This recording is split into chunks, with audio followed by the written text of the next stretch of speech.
We subsidize Canada by the tune of about $200 billion a year. And for what? What do we get out of it? We don't get anything out of it. Canada এবং মেক্সিকোর উপর প্রস্তাবিত 25% শুল্ক আরোপ 1 মাসের জন্য স্থগিত করেছে ট্রাম্প প্রশাসন। যদিও 30 দিন পর ট্রাম্প কানাডা এবং মেক্সিকোর বিরুদ্ধে এই শুল্ক নীতি বিষয়ক হুমকি আবারও কার্যকর করবে কিনা সেটি এখনও স্পষ্ট নয়। অন্যদিকে কানাডা এবং মেক্সিকো এই সময়ের মধ্যে সীমান্ত নিরাপত্তা এবং মাদক পাচার কমিয়ে আনতে পদক্ষেপ নিতে রাজি হয়েছে। সমঝোতা অনুযায়ী কানাডা একজন ফেন্টানিল জার নিয়োগ দেবে আর মেক্সিকো সীমান্তে 10,000 সৈন্য পাঠাবে। ডোনাল্ড ট্রাম্প, জাস্টিন ট্রুডো, মেক্সিকোর প্রেসিডেন্ট ক্লদিয়া শেইনবাউমের মধ্যে কয়েক দফা আলোচনার পর এই সমঝোতা আসলো।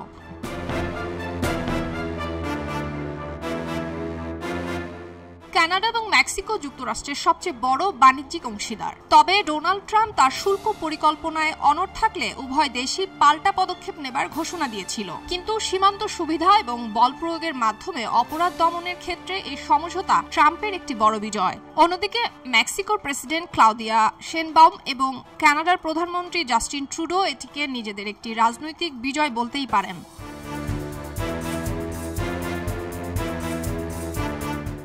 যদিও ডোনাল্ড ট্রাম্প বনাম উত্তর আমেরিকা এবং বাকি বিশ্বকে অর্থনৈতিকভাবে সাময়িকভাবে কাঁপিয়ে দেয় এই বাণিজ্য যুদ্ধ আপাতত স্থগিত, তবে এই পরিস্থিতিতে কার কি লাভ ক্ষতি হয়েছে বা এরপর কি ঘটতে যাচ্ছে এসব প্রশ্ন এখন সামনে এসেছে। আপাতত সবচেয়ে বড় বাণিজ্যিক সহযোগিতার সাথে চরম দ্বন্দ্ব থেকে ট্রাম্পের কূটনৈতিক উদ্যোগ সফল। মেক্সিকো এবং কানাডা দুই দেশই যুক্তরাষ্ট্রের সঙ্গে নিজেদের সীমান্তে নিরাপত্তা জোরদার করেছে। সেই সাথে দেশ দুটি অবৈধ অভিবাসী এবং ফেন্টানিলের মতো ক্ষতিকর মাদক পাচার ঠেকাতে আরো বড় পদক্ষেপ নিচ্ছে।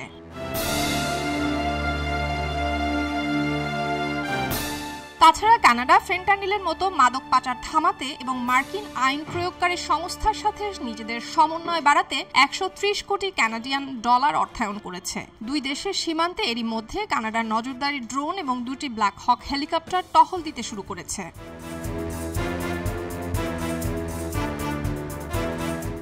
কয়েক সপ্তাহ ধরে চলমান এই উদ্যোগের কথা মনে করিয়ে দিচ্ছে অর্থনীতিকে কাজে লাগিয়ে অন্যান্য দেশকে চাপে ফেলে নিজেদের স্বার্থ হাসিলের কৌশলটি ট্রাম্পের আমেরিকা ফার্স্ট নীতির জন্য একটি বড় বিজয়। এক্ষেত্রে ট্রাম্প মার্কিন নাগরিকদের মহাদেশীয় এই বাণিজ্য যুদ্ধে ভুক্তভোগী না করেই নিজেদের আভ্যন্তরীণ সমস্যা সমাধান করে নিয়েছে। অন্যদিকে এই চুক্তি ঘোষণার পরপর মেক্সিকান প্রেসিডেন্ট শেইনবাউমের মুখে স্বস্তির চওড়া হাসি দেখা দিয়েছে। ফেন্টানিল পাচার ঠেকাতে মেক্সিকো সীমান্তে ন্যাশনাল গার্ডের সদস্যদের মোতায়েন করেছেন শেইনবাউম, কিন্তু তার এই কূটনৈতিক প্রচেষ্টাকে একটি মাস্টার ক্লাস হিসেবেই দেখছে তার সমর্থকেরা।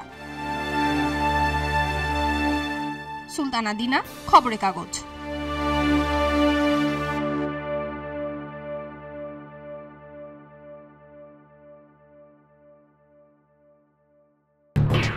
এলো খবরের কাগজ, নিখাদ, নির্ভীক, নিরপেক্ষ।